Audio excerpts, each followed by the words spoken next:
Good evening, good morning. The National Institute of Art History and the Château de Fontainebleau are happy to welcome you for that new edition of the Festival of Art History. This is contemporaneous art in Nordic countries. There is a slight mistake in the name. We don't have Sarah Arrhenius, who will be presenting Sinziana Ravini. Thank you. So, thank you so much for having come here. Very happy to see so many of you in this very beautiful room and this incredible place. I don't know how many of you know, actually, that in 1672 there was a peace treaty between France and Sweden here at Fontainebleau. So we are really continuing this very beautiful history of collaboration between Sweden and France. So my name is Sinziana Ravini. I'm a Swedish art critic and theoretician based in Paris since 12 years now. And to the left of me, I have Sarah Arrhenius in person, which I'm very, very proud of having with me here. She has been, and for the present moment, she's the Vice Chancellor of the Royal Institute of Art in Stockholm. She was a former director of Bonniers Konsthall, also director of the Nordic magazine Nu for many years, also director of the Biennial of Gothenburg, 2005, which was very important for me as an intellectual, because it was also debating on the relation between fact and fiction, back then, and many, many other things. Also a writer and an art critic, and a curator, of course. And right to me, I have Maria Finders, the head of LUMA, the head of strategies of LUMA Foundation, and she has done many things. Many people call her a spider of the art world. She's very good at connecting people and making things happen. And she has also recently co-curated the Danish biennial called, if I say it right, Le Socle du Monde. Le Socle du Monde. For that, you don't need any translation, I hope. And to the right of me here, I have Maria Sakari, the director of Ateneum Museum and the former chief curator of Chiasma. So thank you for having come here with us today. And I'm going to start by asking you to present very briefly, max 5 minutes, your view upon Nordic art scene today. What is happening? What's interesting you mostly today? Tendencies and questions that interest you personally. So can you, Sarah, please start by presenting? Thank you, Sinziana, for this very nice presentation. I'm also very happy to be here.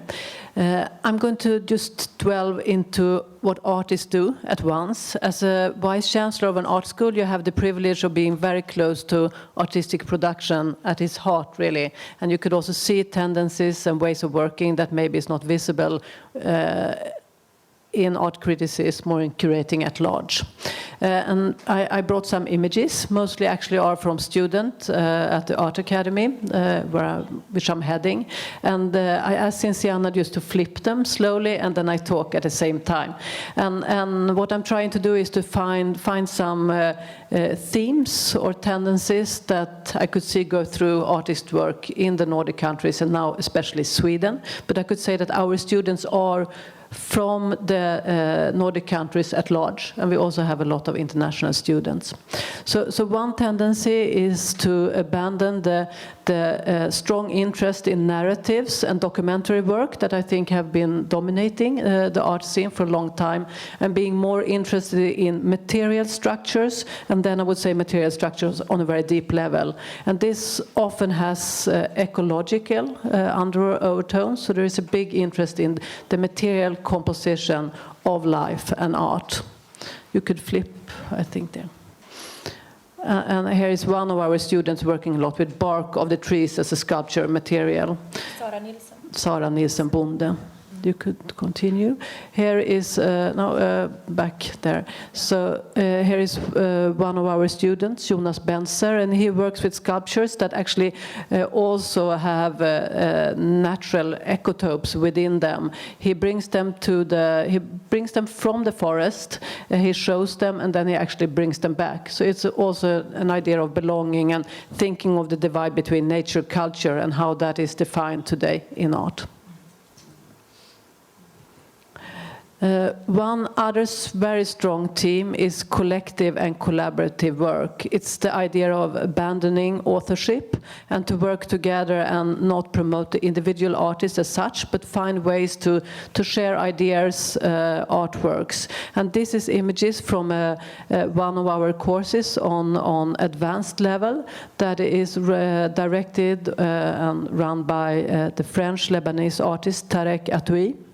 And he has been at the school for 1 year, working together with a group of students that are all professional artists around the theme of composing public space, using different sonic methods. And what they have been doing is actually to build instruments that they could improvise together to produce different sonic landscapes or environment. And this project was running for a year, and it culminated in Venice, at the Venice Biennial, where the students, together with Tarek Atoui, did different interventions outside or inside. And here you see some images for that. And it's all built around improvisation and how they create one art piece together by improvising and using this instrument. And I think it's a very strong tendency among our students, and I think it's interesting how it challenges the idea of the individual genius. So maybe that is something that we could continue to talk about. Then the last two images, I'm very sorry about them because they really don't show what this is. So this is a student called Lam, and she works in virtual reality, where she has been for a long time documenting and building research work around her parents that are Chinese immigrants to Sweden, and how they're in the family and in their circle of friends were this tradition of having Chinese restaurants, which was one of the few things that you could do in Sweden as an immigrant. And she has been investigating the aesthetics of this restaurants, but also, of course, investigating her building of an identity as an immigrant in Sweden and as a second-generation immigrant. And that is a very strong theme, I would say, around our students, to think about belonging, connectedness, what is identity if you are not from Sweden from the start. So I think this is something that we could talk a lot about later, how the Nordic identity today is composed by different identities. I think I'm going to end there and leave the word to the next speaker. Thank you so much. So, would you like to continue? Yes, okay. So I'm actually now working in Ateneum, but before that I was for 11 years in Kiasma, and now I'm presenting some of the exhibitions and artworks in Kiasma. And actually I follow a little bit Saara's way, because you can't define any Nordic or specifically Nordic art, but it's very international. And unfortunately now in my picture series I only have, I have one immigrant artist, but the name of the exhibition Coexistence, which is about Kiasma's collection, it contains a lot of Finnish, born in Finland, artists, and also many other artists who have been studying in the Academy of Fine Arts in Helsinki, or who have immigrated to Helsinki or Finland. So that is something that we really coexist. So I think it's also the name of this exhibition is good, because it refers to the coexistence of humans with nature, with non-humans, but also that we coexist within ourselves. We are on the same globe, and that is very typical at the moment, I think, in art in general. So I have some pictures, like here, Pia Mannikko. So this piece is a kind of landscape. So of course, if we think about Nordic art, we always think that it's nature and landscape and these kinds of things. But this landscape is actually, it's a very violent one, because it's a kind of like those machines which wash cars. So it's running very fast and showing the landscape in a very, very fast movement. And it's actually a rug. So because rugs were quite usually done in Finland in in older times, but this is a new kind of rug. So I think in art it's all about mixing things and using older things, appropriating things, and then put together and make something new about it. And I think it's all these kind. But of course, there is also a lot of questions about appropriation, and that's a question which is also quite interesting to raise, especially now as there are so many indigenous artists as well, and who are very, very sensitive about all these things. So we could maybe continue. So of course nature is important. So this piece by Charlotte Östlund, it's some plants which she has cast into bronze. So they are real plants, but cast into bronze, and they are really very fragile. So I think this one is also, it's telling us how fragile also our nature is, and our relationship to the nature. Maybe the next one, Alma Heikkilä. So she's dealing with the coexistence of microscopical little insects and humans, because in this painting and the small painting beside of this, she's showing that everybody, we have on our eyebrows we have some small insects when you are looking very closely, and she's painting the small insect in this painting. So that's real coexistence. And then Nina Terno, who is putting together different materials, and in that way showing the coexistence between different materials. And this is Outi Pieski, who is a Sami artist, and she's really she's not appropriating because she's a Sami person, but she's really using the old handicraft method to make these installations with beautiful garns and things. And actually she's now representing Finland in the Venice Biennale, which is also a kind of, it shows what kind of Nordic notion there is, because the whole installation in Venice, it's made by a community called the Miracle Workers, and it contains really many different nationalities, and actually the nationality doesn't mean anything in that group. It's all about how we can work in the world together, and what we can do, how we can make a better world. And also, actually, in the Nordic pavilion, it's now curated by Kiasma. So there as well, there are 3 Nordic artists, but at the same time, it's a whole. It's talking. The title of the Nordic pavilion is Forecasting Future. So it's all about environment, about our coexistence, about the climate change and things like that. And I think those issues are really important at the moment for young artists. So this piece is by Kalle Ham and Jamil Kamanger. And Jamil is Iranian Kurd. Do you say Kurdi? Kurdish. And this work is Immigrant Garden, and it's really, I think it's a fantastic work, because it tells us what kind of migration there has been during hundreds of years within plants. So it's showing all the strange newcomers in our Finnish nature. So that is also something that shows how interconnected we are in the world.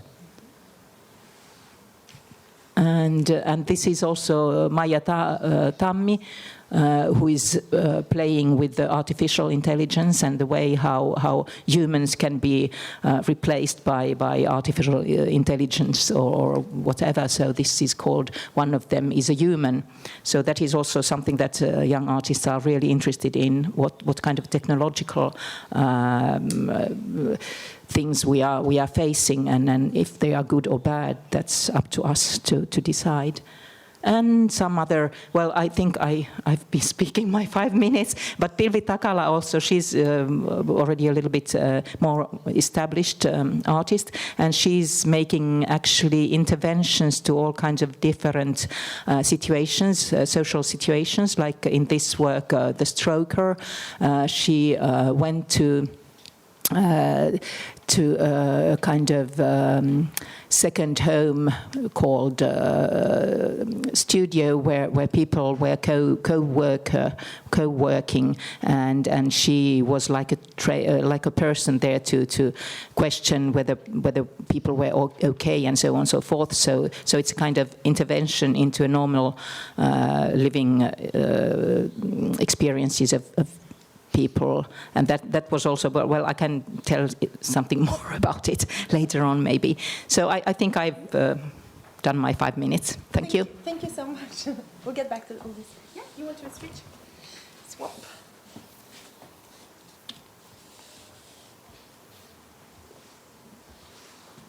I hope I can find where we are. You just go, oh, sorry, here. Ah, great. You just continue. Oh, sorry. There you go. Voilà. So I'm Greek, so it's complicated for me to talk about the North, but in fact the challenges right now that we were looking at, the Socle du Monde Biennale happened. It's the oldest biennale in Denmark. It started in 2002. And it's really about something very contemporary that we wouldn't think about, because it actually begins in a story of a factory. Anne Damgaard was a shirt maker, and he had a shirt factory, and he loved art. So he went and found Paul, who was a fantastic artist, and he wanted to work with him to make the most exciting atmosphere for the workers, to be inspired and to make the best shirts. So, and Paul had a very good friend who was Piero Manzoni, who was an artist in those days who, artists really struggled. It was the 60s, so there was no public art programs, there was no funding, there were very few collectors. And so he brought Piero up to Denmark, to Herning in the Jutland, and together they really adopted the role of the worker. And the worker in a factory, that means they had enough to eat, they had somewhere to sleep, and their mission was kind of to decorate and to work and to inspire. And what happened after that is kind of what remains in Herning, and in this amazing place called the Berg, which was started with the Engli factory. And this is a little bit how it looks now. And this is Damgaard with Piero Manzoni, with the acrom. Of course, the acroms, we know, are these kind of white artworks that come from actually the shirt factory, because they're old pieces of cloth. Damgaard was a kind of a crazy collector. This was a Lenin statue he bought in Latvia for 10,000 euro, and it still stands in front of his house. And he had like a country home. It's very much about architecture as well, because the Angli factory, the original factory, is built also next to some Utzen houses. So the whole area is really a socle. It's a socle for art. The Socle du Monde was actually made in Herning. And the Socle du Monde, of course, the homage to Galileo, is a socle, is what we put stuff on. And of course, Manzoni was part of it. But Gilbert and George also have adopted that stand, and Miranda July adopted that stand in the Biennale in 2009, which kind of also linked me to the North, which was a Biennale I did with Daniel Birnbaum. And then the Socle du Monde Biennale we did in 2017, we also did together. Spencer Tunick. And so this is where it all happens. This is the Berg. And around the Berg, it's a kind of a constellation of museums, factories, art spaces, and co-working spaces. So it's a constellation about the city as well, because there was a whole part of the exhibition that moved into the city. This is a kind of a constellation of the work of Manzoni. And these were kind of the chapters that we were working on. And the chief curator was Matthias Visser, who really was the guy who revamped Zero. Olivier Varenne, Jean-Hubert Martin, Daniel Birnbaum, and myself, along with Holger Reinberg, who's the director of Hart, launched a mission in a kind of an archaeology to avant-garde view, which is something that's very important right now, but also challenging the role of the individual genius, because a lot of the work was refabricated, was remade, reenacted. For instance, this work from Hansa Hake and Kozama, which was a work they did together in the 60s, was kind of reenacted.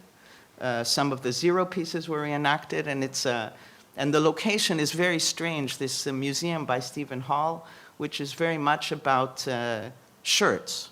It has, the side of it is actually made by cloth, that's stuck onto the side of the museum and has been recreated in this kind of white city. And this white city has both an industrial feel, as though someone's really doing work there, but also nature is very strong.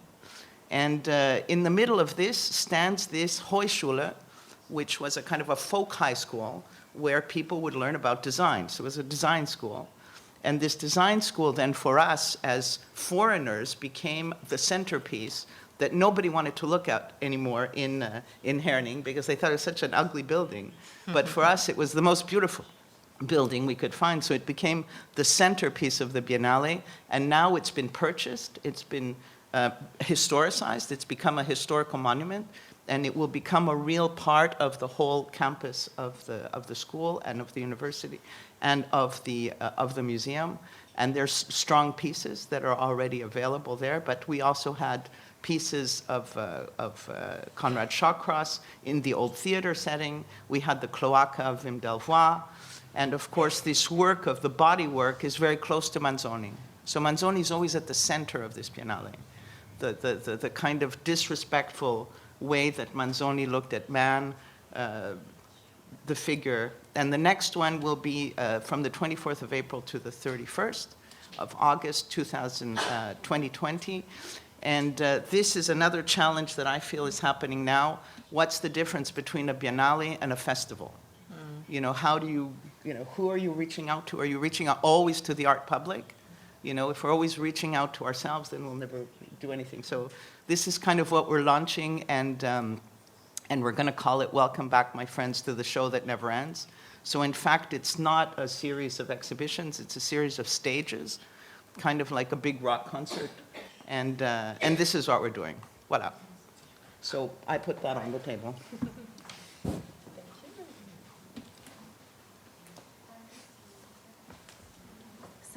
Thank you for very, very enriching presentations. So I'm going to start by asking your first question. That is also quite general question, but then I will become more precise. The first question is, how has the Nordic art scene developed the last years, according to you? What has improved? What has become less good? Who wants to start? Would you like to start, perhaps, Sarah? I think it could be important to look back at least, 20, 15 years. And as I experienced it then, as an editor of this Nordic art magazine, it was a stronger community between the Nordic countries. And I was thinking when you showed your pictures, Marja, that if it would have been then, I would have known all the artists. I don't know now. So we had a very strong community. We were traveling between the countries. We were always visiting each other's openings, published text in each other's newspaper. I was at then publishing text in daily newspapers in Denmark, in Norway, and in Finland. So it was very strong, and together that created an interesting scene. We shared exhibition, we shared art schools, we shared a system and infrastructure for funding, and I think a lot of the questions that became very strong at the time, questions around gender, around technology, around criticism of exhibition making came in these countries at the same time. It changed a lot, and I think it changed because we were starting to look more out into the European community. That made a big change, and also that each scene became more professionalized in a way that was not there before. So we became more self-absorbed, I would say. So now you can see that we now have a lot of different scenes, and obviously when I see your images, I could see that we share questions really strongly, but we don't know about each other's art anymore. I think that is a big shift, and an important one. Then, of course, globalization has changed a lot of things. So the idea of what is local, what is Nordic, is now shifting, and I think in a productive way. Right now questions of localness, national identity, what is that, the criticism of that, and belonging is really strong and vital for us to answer, and I think that is a big difference. It was not, at the time we didn't perceive it as so complicated, and I think we will come back to that later when we have Peter Johansson here, because there you can see that it's been a shift from playing around with national identity, that now it's a dark and troubled question, so that is a big difference. I could see that our students at Academy, they before the Academy was the total center of a local community that connected the different Nordic countries. Now our students, or the art students in Sweden, they apply to art school all over the world, and we also get applications from all. So that is a total different situation. That is very different. You can see already in education.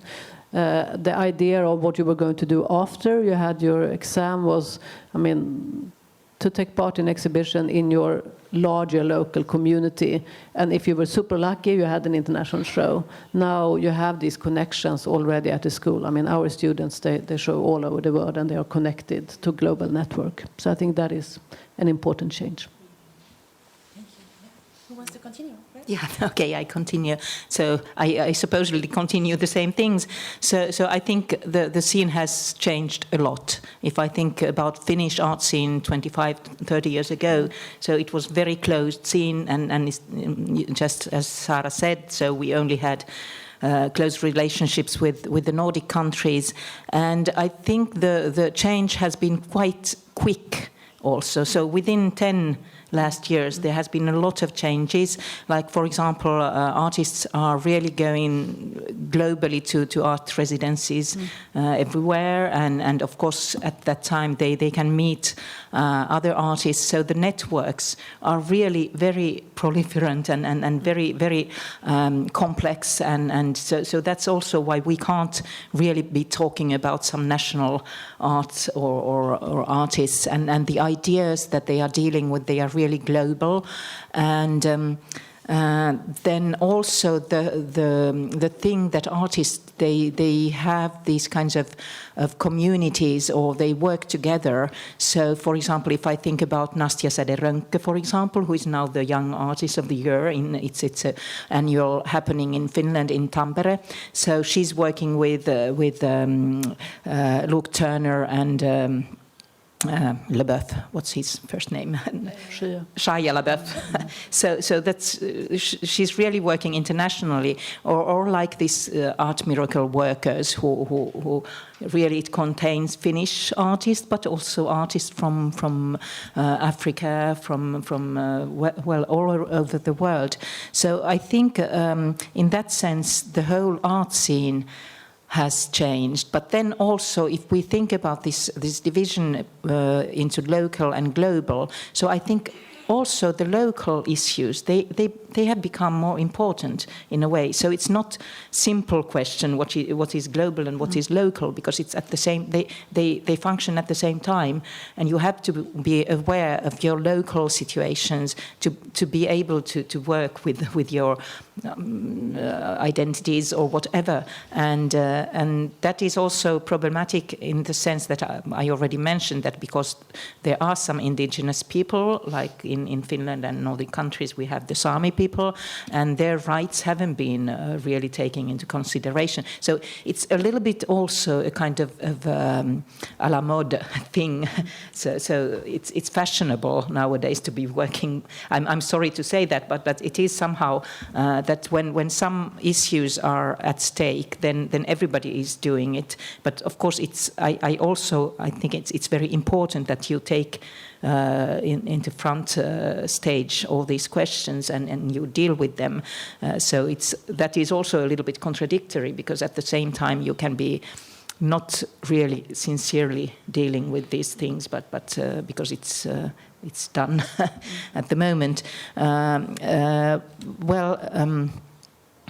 Then I think also this idea of studying abroad, it's also in Finland, it's really common that people go around, and also in our Academy of Fine Arts.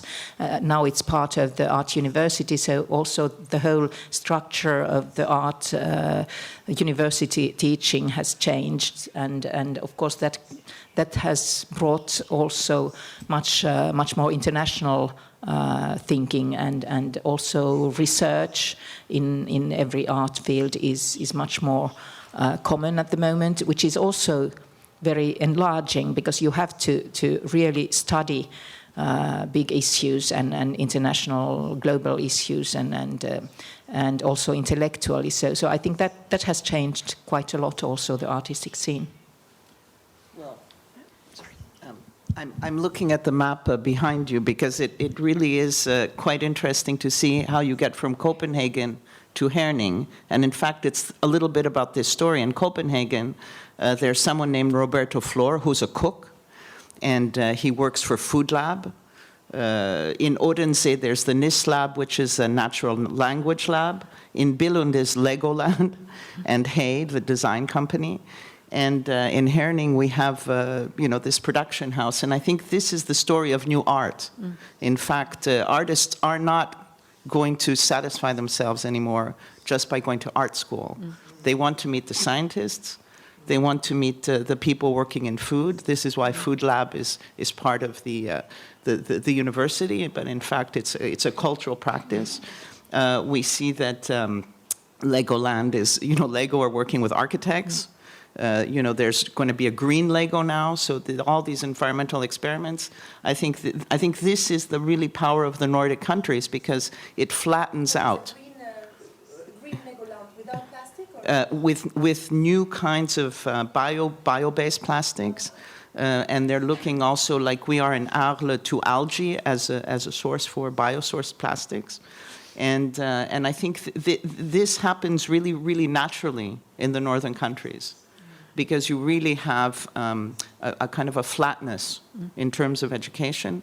I remember someone telling me that in Stockholm, in the business school, you have a very big art practice. So all of these things, this kind of mixing, I think, is very possible, and you see it more and more. And I think that's, for us, very interesting to look north to this mixing practice. Would you like to react on this? Yeah, no, but I think, Maria, I think you're totally right. And in my notes, I put down double identities as for artists. And these I could see very strongly in the art scene in the Nordic countries and elsewhere, and I could see it in our students' work, that they connect and have. They could be filmmakers and visual artists. They could work with scientists. Food is one thing. Architecture, public art. So it's really about making it possible to have the knowledge that you develop in an art school, to make it visible and at work in society at large, to have this hybrid knowledge hubs somehow, and that is something we are working with a lot at my institute. So, and as Marja said, in the Nordic countries, artistic research has been developing very strongly. There is a possibility to get funding for advanced research, and these projects are quite often transdisciplinary. So that means that suddenly there is new platforms for creating knowledge that was not there before, and that breaks up the whole idea of studio practice, showing at a gallery or at a museum. Suddenly the artist is a researcher, or someone who produces knowledge together. Again, it's this collective or collaborative practices that will generate, of course, knowledge in a total new way. And I think there's enormous potential in this, really. I think that's the big potential.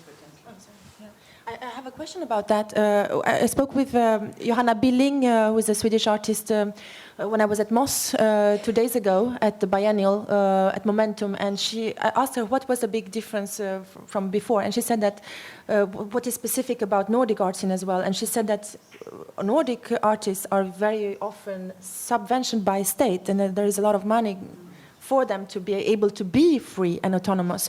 Would you say that that is still very important? You're speaking about artistic research. Is that a way of making artists be more free, or is the market dimension still very important?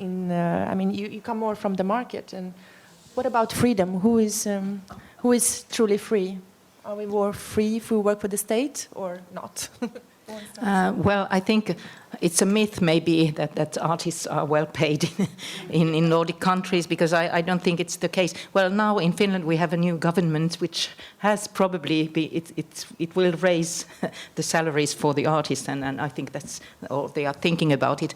But of course there is a grant system, but it's not for everybody. So it's also, you have to be quite established to get these grants and so on and so forth. But I think there is a lot of this discussion about artists being involved in different sectors of the society, and I think that's a very good idea, because, well, as we were talking, so science and art and also all kinds of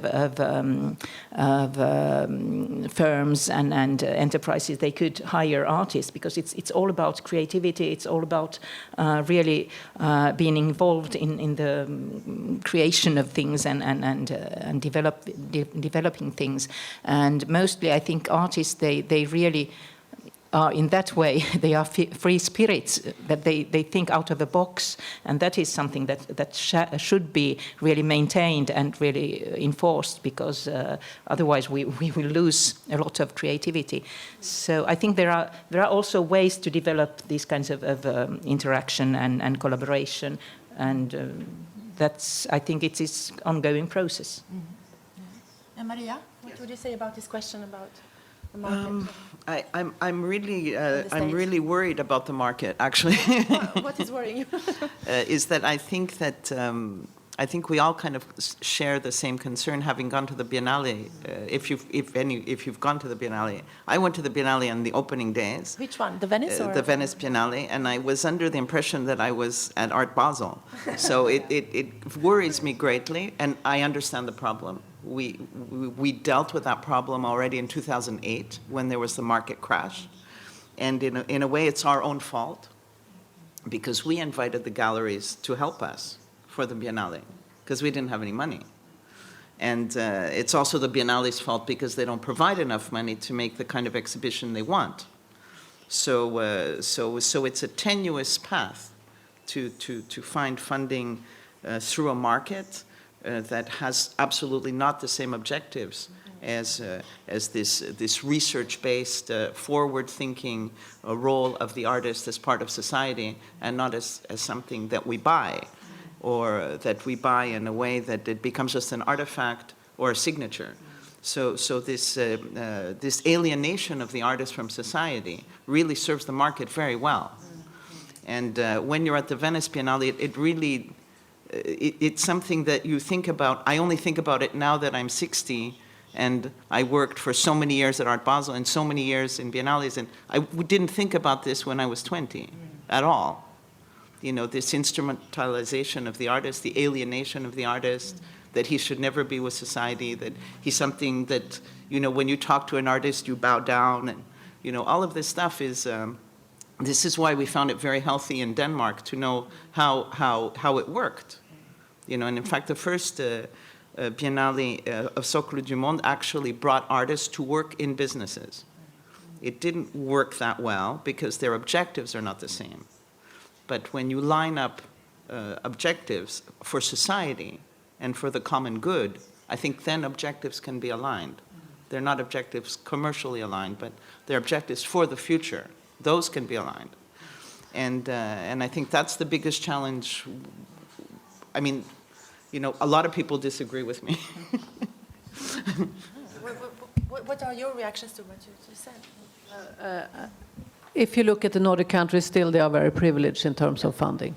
and Sweden have actually increased the public funding for the art. So and it's a system where you can see that very few artists will really be sustained by a market system. I mean, the gallery system is there, but it's not so powerful. You can see that we have quite a few private institutions, but even the private institutions are in collaboration with different public system. So it's interesting to see what difference does it make then to an art scene if you have this very strong public funding. And what you can see is that we have a lot of art methods developed that would not be able to sustain, I would say, in the market system. We have a strong artistic research. We have artists that work with performance and more relational social issues in the work, and they are they are working within the system of a grant system. A lot of them are teaching. Teaching is very, strong in these countries. So we get, of course, the infrastructure forms the art, no doubt. And I think the most healthy thing is, of course, to have a mix of different funding system, but also be very transparent how they are forming the institutions. Now, I wanted to bring up Hans-Ulrich Obrist, who coined this term, who packaged the Nordic art scene in an exhibition called The Nordic Miracle in 1998. And I wonder if this exhibition that became quite famous and quite legendary, and also quite criticized, especially by a Swedish curator called Power Ekrot, who wrote a text, a very polemic text, which was called Pissing on the Nordic Miracle. Now, I'm not going to ask you to take for or back to say yes or no to this kind of thing, but I just wonder whether such an exhibition would be possible today. Would it be possible today to package the Nordic art scene? And if so, how would you package it, if you would do it? Or so, who wants to? I can start. Sorry, you can start. Okay. Yeah. I think we should start to say that the exhibition was not really called the Nordic Miracle, and I think that is super important. It was called Nuit Blanche, I'm going to take a little bit of a different position here, because I think it was a very important exhibition for the Nordic art scene. I think that Hans-Ulrich Obrist and his collaborators did very thorough research in the Nordic countries, and what they managed to do was really to see the different communities that was there and the different methods. And it was, I think the exhibition also broke with a lot of cliches around Nordic art, and we're looking at themes as feminist and gender issues, how new technologies is shaping the world. It looked at relational aesthetics, so it really built on communities and ideas that was already there, and brought those into another context. And I think that was important at the time, really important. Then the whole packaging, I think, came a little bit after, and then people were reusing that all the time to pack it. But I think that was not the way it was experienced at the time. It was really about bringing out connections between artist groups that was there, ways of working, and it was super important for a generation of artists. The next question was then, is it possible to do such an exhibition today? The aspect of going to different places and then just gather a community and make an exhibition out of that would maybe be difficult today, because as we have been talking about, you can see that these communities are more scattered and different. Though I think it's interesting to think about places like a scene, that something has happened there at a given time, but not connecting that scene or locality to certain essential values. And I think, Maria, when you talked about the Socle du Monde, the fact that Manzoni was there at the time and he defined that collection, and that then becomes a part of a biennial. I mean, it's really about how a place is defined by the tradition, things that have happened there and things that are happening there now. And of course, that is interesting to do exhibitions about. I think we should also dare sometimes to say that this is happening there and to show it, and not just withdraw from the possibility to say something about a certain time. Yeah, I was thinking, in a way, of course, there is more than 20 years, or 20 years, exactly, from this exhibition. And I think at that time it was really important.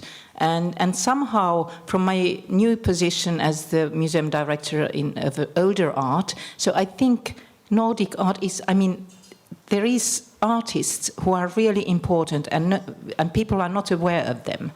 So I think that's a question, that it's not about showing our national artists somewhere, but really to finding artists who have not been known before and who are really fantastic and who have something to say to other people. So I think that is the good point in these kinds of exhibitions that are made collective exhibitions and who collect who focus on some art scene.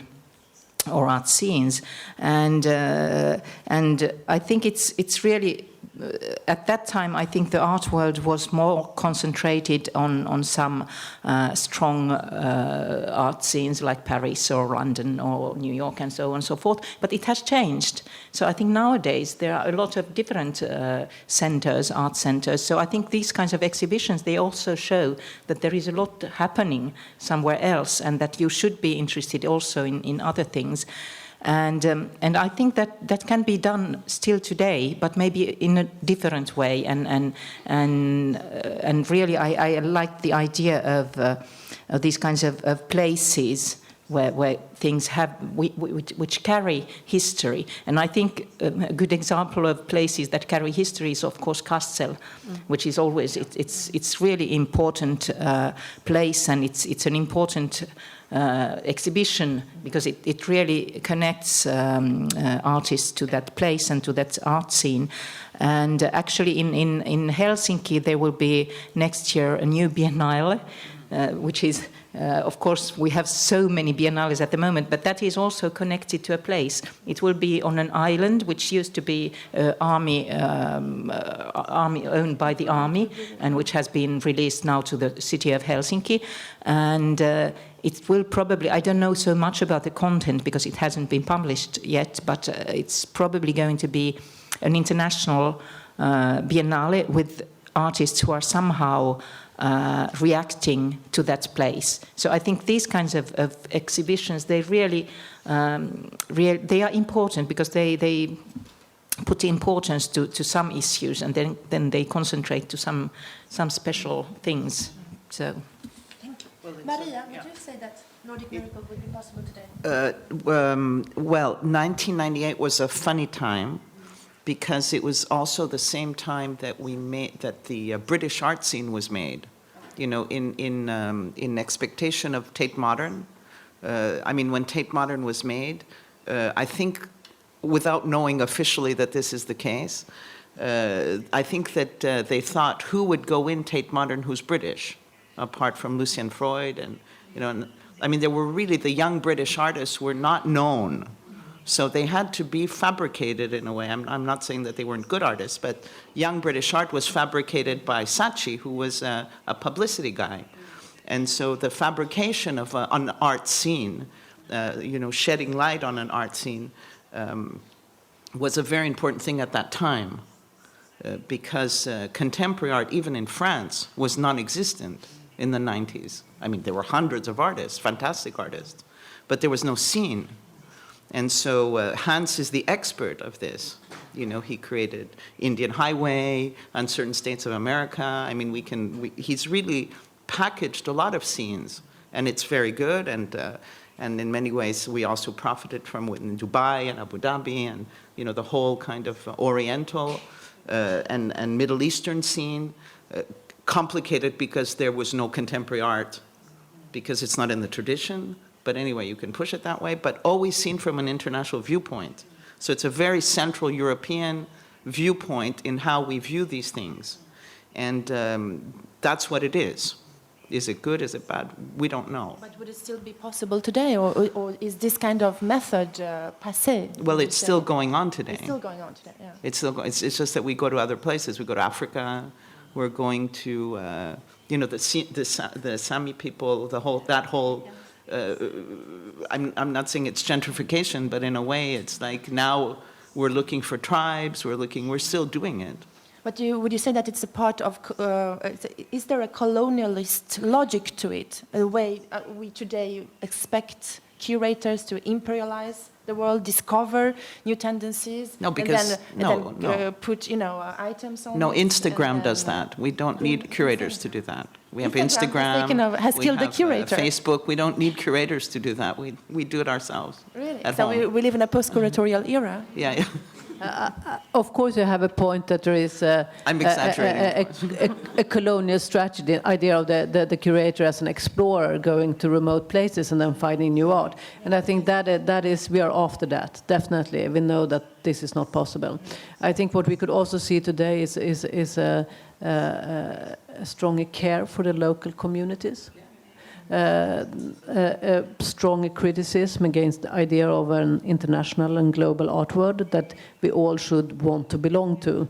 And maybe we don't want to. Maybe we want to create something locally that is valuable for a local community. But we don't want to name that local community to give it some certain essence or something that needs to be there because it's Nordic or, anywhere in the world. And I think that you can see now.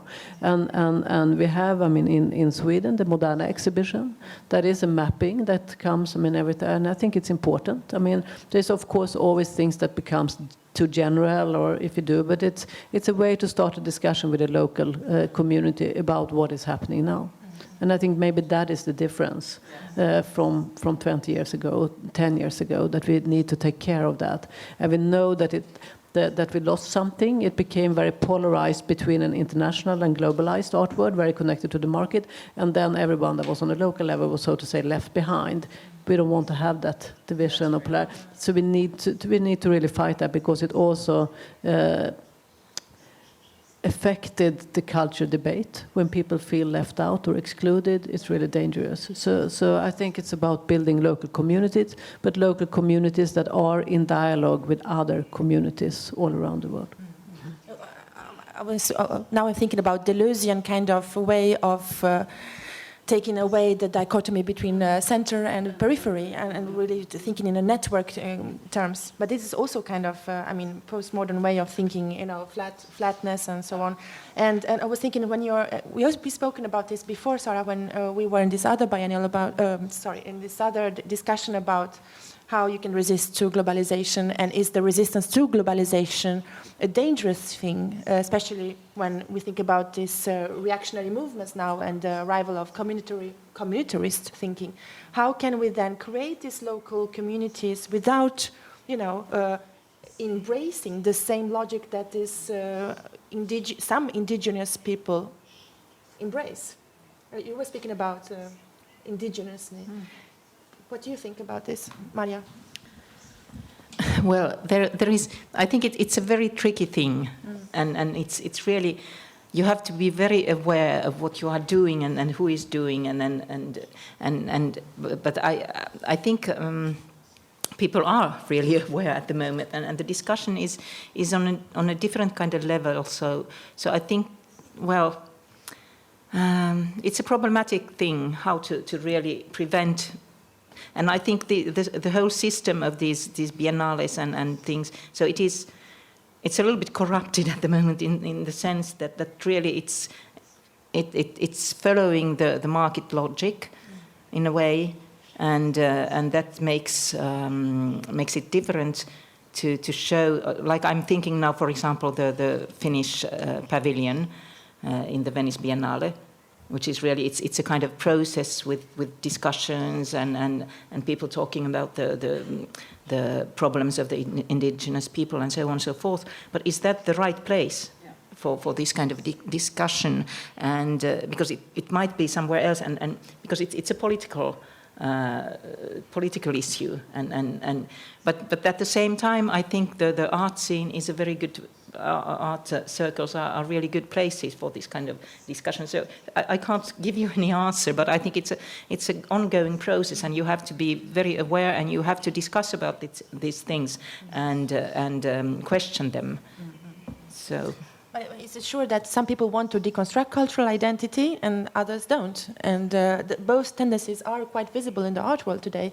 I was also thinking about last Documenta, and Paul B. Preciado, who said, let's go back to cultural identity and reinforce that statement, because we have to get out of the museum boxes. We have to say that we are foreign, that we are marginal, and so on. There is this kind of... I would say dangerous return to notion of identity. Would you agree with me or not? I mean, for Paul, it's a personal thing. It's a gender thing as well. For Paul, I mean, for Paul, it was his sensitivity to what is what we are and what we are not is linked to his own personal journey. But in a way, putting Greece with Germany together in Documenta was also a very tough call, because, of course, we know what happened after. You know, if it had not happened this way, probably they would not have had all these discussions about how much it cost and how much Greece costs Europe, etc. You know, I'm particularly sensitive to these issues, but I think it put to a head. It toppled on its head the idea of what that means in a Europe, you know, and I think it was more about boundaries and cohesion and how difficult it is than pulling away. I mean, from how I understood the Documenta. You want to say something about the cultural identity? I think you're totally right, that we could see the very problematic situation again when we're trying to essentialize identity. And I mean, one of the things we gained from the whole discussion from the late 90s until now is that we know that identities are always, I mean, they are not pure, they're always complex, and we need to live with that complexity. And that, I think, is one of the most important questions for culture politics now, to understand that. But not to do it by giving up to an idea of a global circulation where everything is the same, because of course there is the translations, things that are unique for certain places that we need to try to find words to, but knowing how difficult it is to translate in between us. So that's where we are. It's not easy, but I think to be connected locally and to take care of those communities is super important. Otherwise, we will get a very polarized culture politics. I had 3 more questions. I'm going to try to ask them quite fast because, we have another 30 minutes, so it's okay. Third question is there such a specific thing as Nordicness today? Would you say that there is like an épithète, as you say in French? C'est quoi le nordique? What is... Okay. I think there has been a lot of discussion, and now I'm also going back to these exhibitions about older art. Mm-hmm. So, of course, the Nordic countries have been put together, and there is the Nordic light, and there are these extremes with very cold and dark winters, and bright and warm summers, and these kinds of cliches. So I think there is probably a continuation of these cliches, but as we showed in the beginning within those artworks of contemporary artists, so I don't think the Nordicness in itself has any meaning, but in a way, of course, we are living in the northern part of the globe, and we have certain circumstances, and that makes us think the world maybe differently. So if I think if the location where you live, it has a meaning to you, and in that sense, I could imagine that there is some effect also in artists who are working on that part of the globe. But to put it together and talk as a whole about a Nordic identity or Nordicness, so that I wouldn't say there is anything like that, because art it's individual first, and then it can be collective. So there are many different point of views. So the Nordicness hasn't a meaning.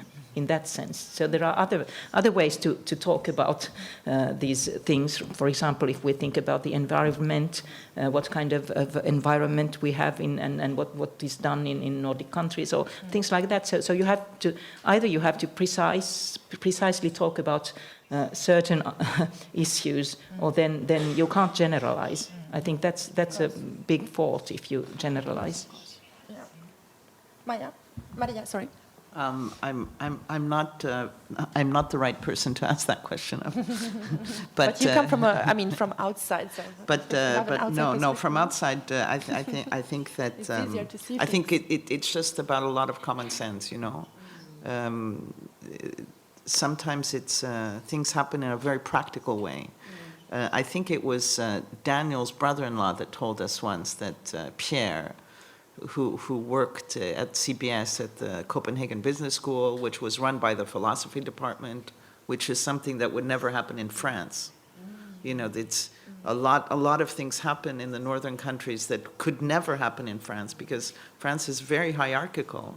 You know, like even the way you become a museum commissioner, even the way you take care of what belongs to the state, what belongs to private, even the notion of public-private is completely different in France than it is in the northern countries.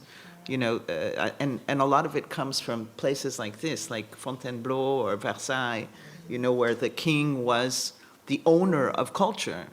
You know, so, you know, Louis XIV said, I am culture, you know, which in the northern countries probably has now been dealt with in a civilized way. I think, of course, you're always shaped by the historical tradition and the political conditions and also the visual culture that you're a part of. It would be naive to say not. But then how that is shaping us and what tradition is at the center or is considered important, that's something else. And that's an ongoing process to reinterpret, to translate, to put forward things that has been in the shadow. So what is Nordic is something that is dynamic and changes over time. And I think that was very, I mean, in some of the images that you showed, Marja, with these artists that are interested in nature, culture divide, that we see now a new consciousness that we are living within an ecological system, within a biological, organic system. And that, of course, also shapes us in terms of how we see and sense and experience things. And then the political, the funding system, all that shapes culture identities or culture production under a given time. But what is there is something that we need to talk about all the time. I have a more pragmatic question now, and also a speculative question at the same time. What would you do in case you get an immense amount of money in order to revitalize the Nordic art scene, and some years to do so? What would you do? What kind of revolutionary decision would you take in order to revitalize the Nordic art scene? Well, I think the question is a little bit odd. I don't think the Nordic art scene needs any revitalizing or something. But I think, well, of course, artists need more money. They probably need more funding. Maybe a salary system, a proper salary system could be nice. Or for whom? For the artist. For the artist. For like the artist. A monthly salary that you get whether you are good or bad. Yeah, because it's a tricky thing because you have to define who is an artist and who is not.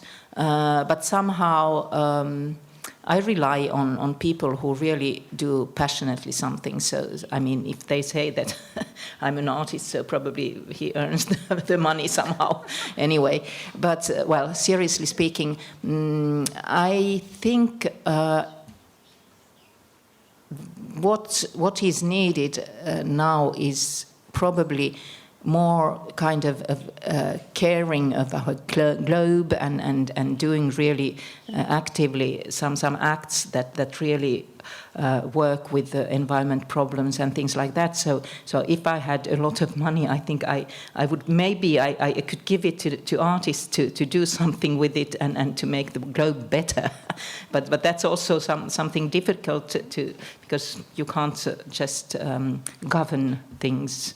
But anyway, I think money is needed to do good things. Yeah. Okay, thank you.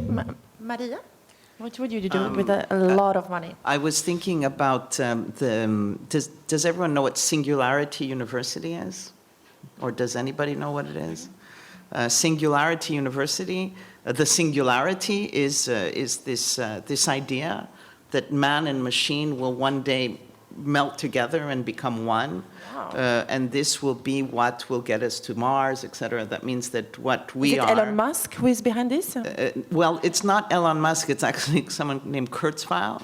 Oh. And this is a kind of a Google initiative. The Singularity University is on the campus is near the campus of Google. They actually bought the old NASA launching pad. And in fact, the question they ask the people that go there, that are selected to go there, is if you had $1 billion, how could you affect the lives of 1 billion people? This is like the basic question. So these are really major questions, you know, because they actually have $1 billion. So when you think about what 1 billion people is, you know, and how do you affect their lives? I don't know if these are questions that could we ask an artist that question? You know, can artists be involved in those questions as well?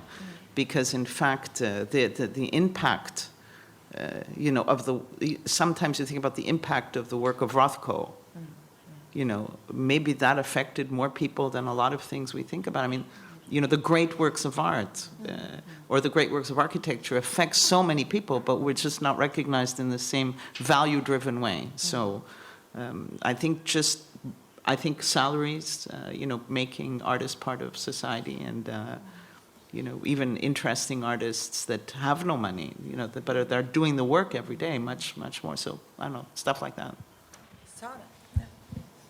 My answer is quite pragmatic, I think. Give the money to the artists. That's always where they are best at work, and things will happen that we don't even know about. I think to help artist production with infrastructure is super important, and we could see now in all, I mean, major cities in the world, but also in Stockholm and Helsinki and Oslo, that gentrification is destroying the possibility for artists to have studios, to be able to work. So I think on that very basic level, to give them possibilities to work, studio, grants, then you make an enormous difference that is much better than to build a new museum.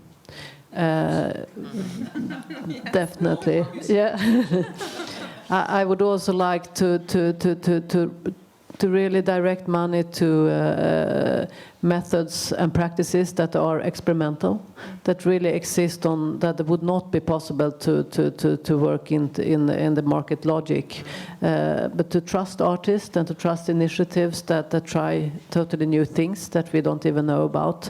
And I know how difficult these practices has to find funding, especially now when all grant applications need to have a very defined goal, often with an idea of how useful it is. So I think to give possibilities and funding without having a specified goal, the possibility to try things without knowing what you're trying. Then I think we talked a little bit about it before the discussion. The idea of scale right now I think is vital. We have been building these enormous museum structures and biennial structures, and I think it's killing a lot of the productiveness, creativeness of the system. It starts to feed itself. So I think to find structures, a way of supporting structures that are smaller, small scale way of working, ways of working that are organized by artists themselves. I would promote that. Interesting. Now, last question, and then in 5 minutes I'll open up for the questions from the public. Last question was, do you see any interesting intellectual conflicts in the Nordic arts in today? What is at stake? I mean, intellectually speaking. I know one debate I would like to take as an example, but what are the interesting conflicts that you have been seeing around you lately? And what is your standpoint in relation to those conflicts? Who wants to start? very hard question. Yeah, it is. You don't even remember what an intellectual is, so. I mean, Even less an intellectual conflict. no, but we We were think about non-intellectual conflicts. we were I mean, there are a talking lot about of that with a friend of mine last night. We were saying, you know, who are the public intellectuals? You know, who are, you know, those people now who are really voicing things deeply and following them over the years in a kind of a goal. And what did you answer to that question? I really don't know. I think it will in 2030 we might know. Wow. I think it's really it really needs to go back to things that are undefined, that are not goal driven, because an intellectual cannot live in a world that's defined and goal driven. You know, it's a thesis, antithesis. It's I don't know. It's experimental.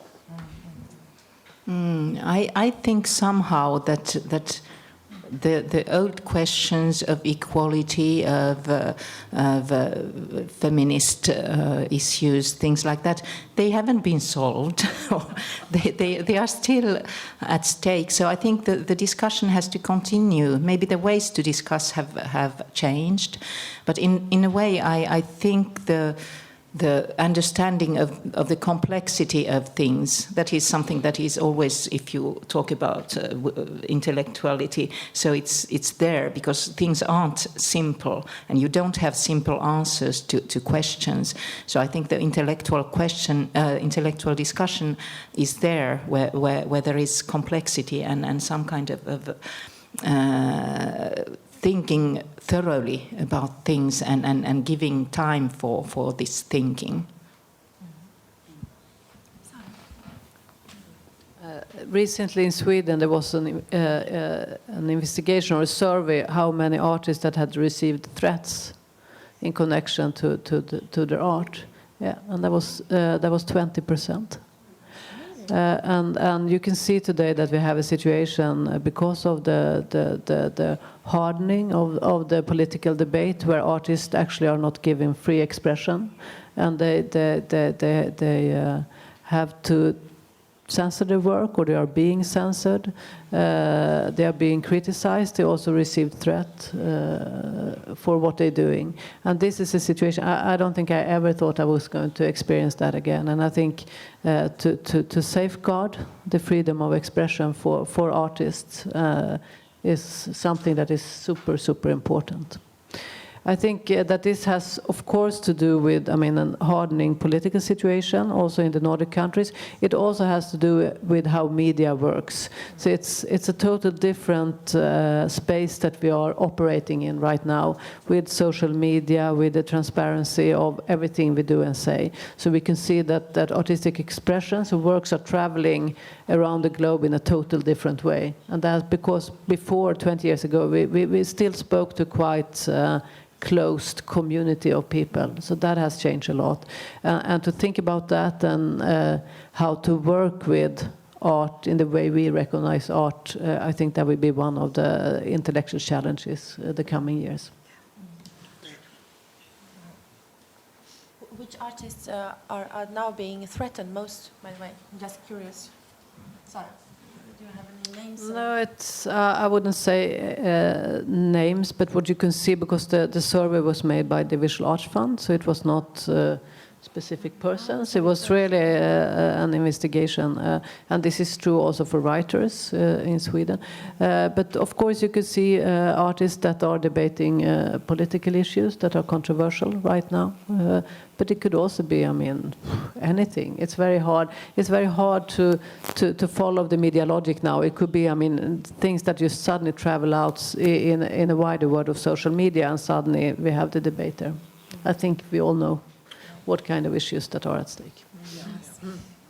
Yeah, the debate I was thinking of was the one created by Santiago some weeks ago, Santiago Mosti, who had done this exhibition at Moderna Museet, and he was criticized for having been too politically correct, and that this political correctness has been going on for too long in Sweden. And this art critic happened to be a man, a white man, and then So this is going on. If you want to follow this discussion, it's on kunstkritik.no. It's a Nordic art magazine online, and it's a debate between two positions, two very, I mean, we wouldn't say extreme positions, but quite. We say very typical positions in the art world today. So now I'm going to open the debate for the public. So any questions you want to ask our participants today? Yes? Oui? Allez-y. Non, je peux la traduire si vous voulez. Ouais?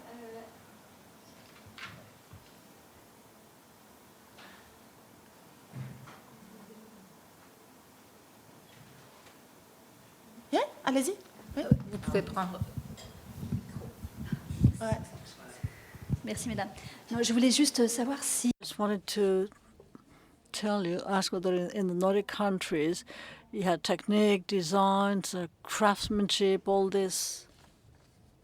Oui, alors je pense, en Finlande, en fait, il y a vraiment beaucoup de collaboration entre des différentes sections de l'art, donc avec design. Art. So, because you just cannot differentiate when you talk about contemporaneous art. I mean, whether it's craftsmanship, design, it's everything. You can work on design, you can work on everything. There's nothing clear-cut, nothing definite. I like that idea of not showing too many differences between all these sectors. And you agree? I think we touched on it several times, that this transdisciplinary, cross-disciplinary, it's really fueling each other. And you can see that artists are also coming from different educational backgrounds, and I think that is a big difference. It doesn't really make such a difference if you, are educated within crafts and design or fine arts.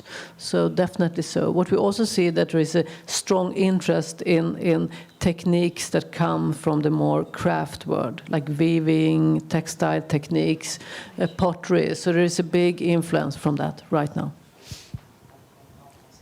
Any other questions? Y a-t-il d'autres questions dans la salle? Ouais? Oui, Marion? Vous parlez toutes les quatre français, non? Oui, on parle tous les Oui,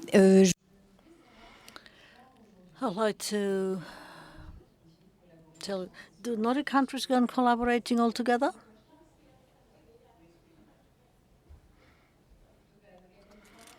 Do Nordic countries, by the way, through their institution, go on collaborating and cooperating all together? Is it something dynamic, something evolving?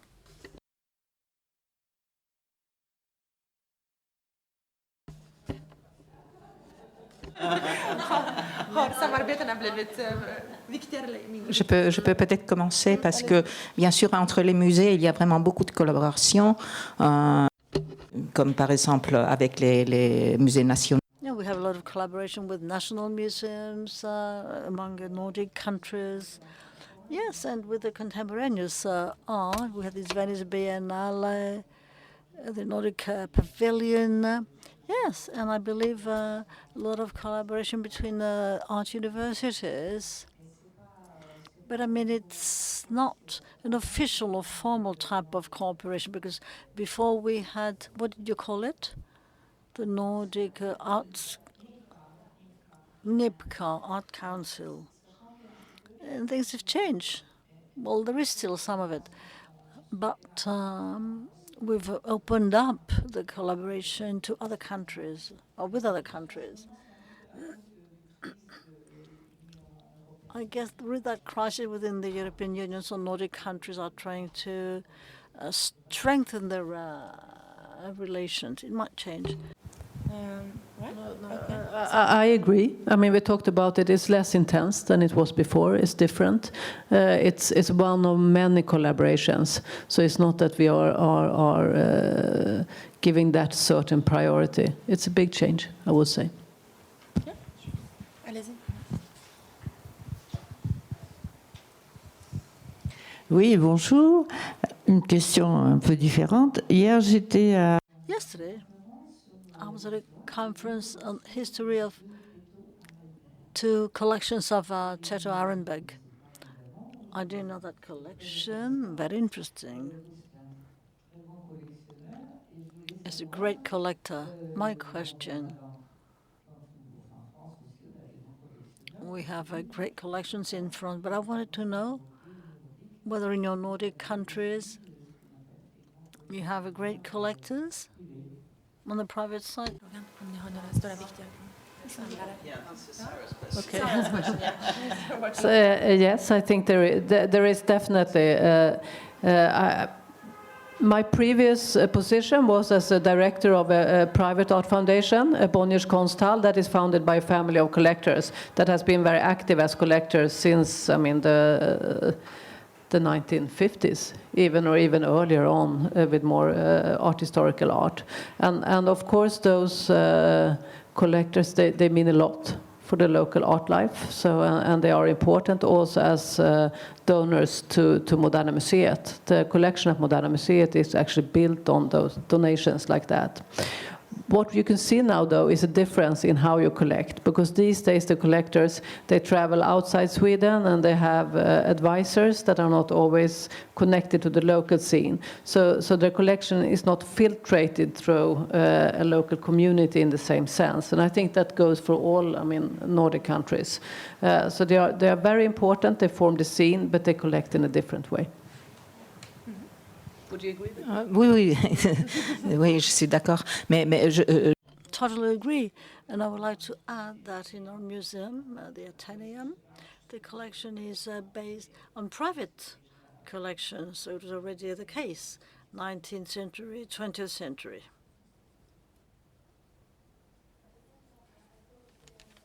Leon, the gallerist, some weeks ago when I was at the Stockholm at market, and I had to write a review about the market, and then I spoke with one gallerist. I don't know if it's typical for how gallerists think, but she said that in Sweden there isn't such a big tradition of collectors. People were very hungry. I mean, for 100 years ago, people were dying in Sweden of famine, of hunger.